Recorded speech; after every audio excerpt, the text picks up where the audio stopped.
اعوذ باللہ من الشیطان الرجیم، بسم اللہ الرحمن الرحیم۔ یقیناً ہم نے اسے عربی قرآن بنایا ہے تاکہ تم سمجھو، اور اس کی نشانیوں میں سے ہے آسمانوں اور زمین کی تخلیق اور تمہاری زبانوں اور تمہارے رنگوں کا اختلاف۔ بلا شبہ اس میں علم رکھنے والوں کے لیے یقیناً نشانیاں ہیں۔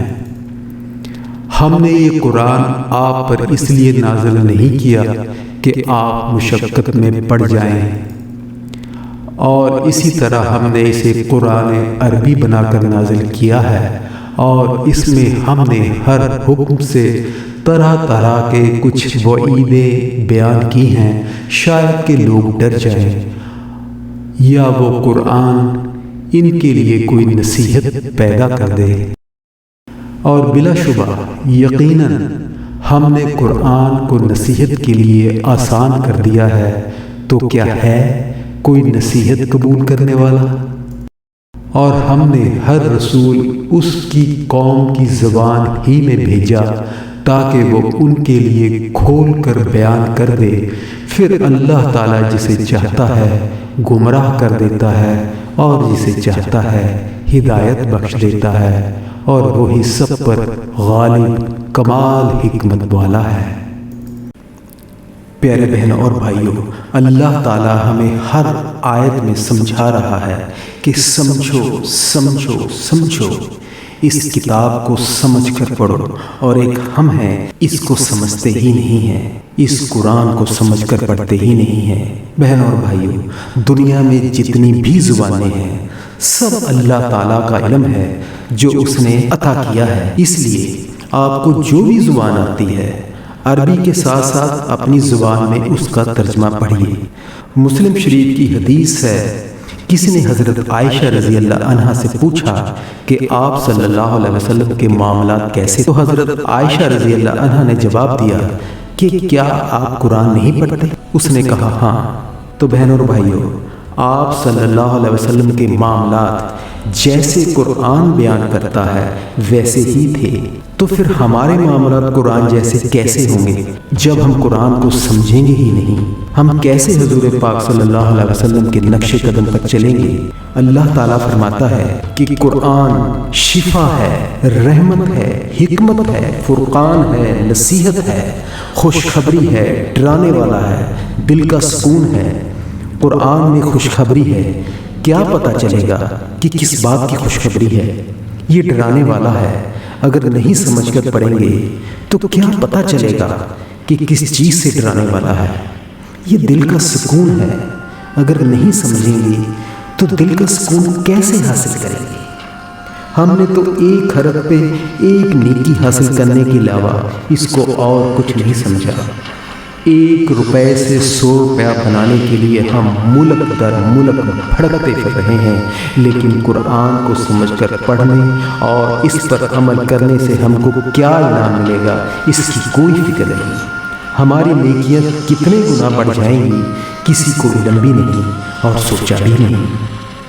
بچے کے منہ سے پہلا لفظ ہم انگلش کا سننا چاہتے ہیں۔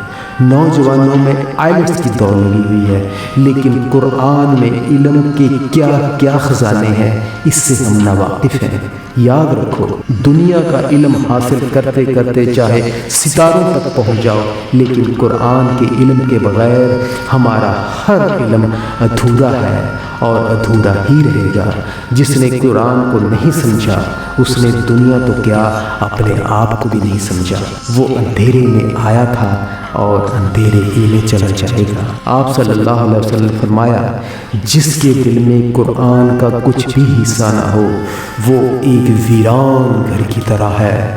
ہو سکتا ہے، پاسبل ہے کہ دنیا کے علم کے بغیر ہم ایک کامیاب زندگی گزار سکتے ہیں، لیکن قرآن کے علم کے بغیر ہم اس دنیا میں بھی ناکام ہیں اور آخرت میں بھی ناکام ہیں۔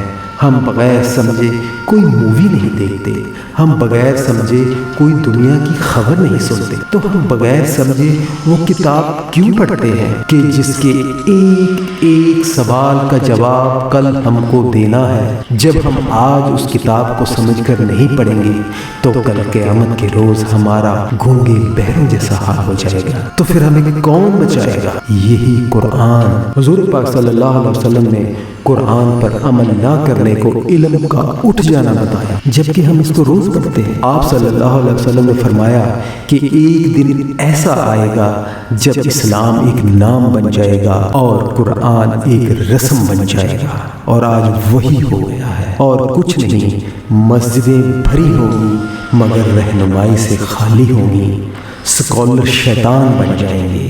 اور آپ صلی اللہ علیہ وسلم نے فرمایا کہ اس امت کے پاکھنڈی میں ان کی زیادتی ہوگی جو قرآن پڑھیں گے لیکن اس پر عمل نہیں کریں گے۔ اور ہم اس پر عمل کیسے کریں گے جب ہم اس کو سمجھ کر پڑھیں گے ہی نہیں؟ آج قرآن کا ترجمہ 100 سے بھی زیادہ زبانوں میں ہو چکا ہے، اس لیے کوئی وجہ نہیں کہ ہم اس کو بغیر سمجھے پڑھیں۔ جن لوگوں کو ہم نے کتاب عنایت کی وہ اس کو ایسا پڑھتے ہیں جیسا اس کو پڑھنے کا حق ہے، اور یہی لوگ اس پر ایمان رکھنے والے ہیں۔ آپ صلی اللہ علیہ وسلم نے فرمایا قرآن اس وقت تک پڑھو جب تک کہ دل لگے، جو اللہ تعالیٰ کی طرف جھکے وہ اسے راستہ دکھا دیتا ہے۔ اللہ ہمیں بھی سیدھا اور سچا راستہ دکھائے۔ بہن اور بھائیوں، چینل کو سبسکرائب کر دیا کیجیے اور میسج کو فارورڈ کیجیے اپنے دوستوں میں، رشتہ داروں میں، اپنے چاہنے والوں میں، کیونکہ آپ صلی اللہ علیہ وسلم نے فرمایا نیکی کی رہنمائی کرنے والے کو بھی اتنا ہی اجر ملتا ہے جتنا کہ نیکی کرنے والے کو